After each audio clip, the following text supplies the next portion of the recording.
Welcome to the Slop Temple. We pray this video helps.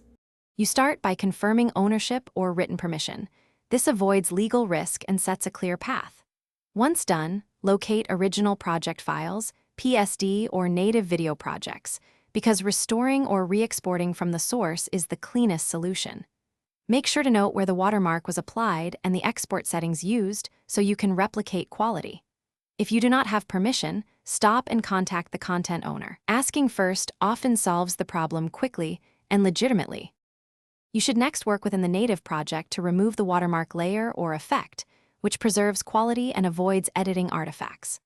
Once removed, re-export using the original codec, resolution, and frame rate to match the source. This prevents mismatch and visible degradation. If you do not possess project files, contact the creator or distributor and request a watermark-free master, explain intended use, and offer credit or licensing fees. This route keeps you compliant and maintains professional results without invasive editing.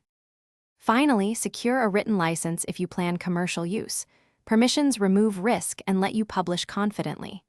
If the owner declines, use licensed stock media or recreate the asset yourself to avoid infringement. For troubleshooting, if your replacement export shows quality loss, compare export settings, color profiles, and bitrates against the original. Small mismatches cause visible issues. If a dispute arises, document communications and consult legal advice. This protects you.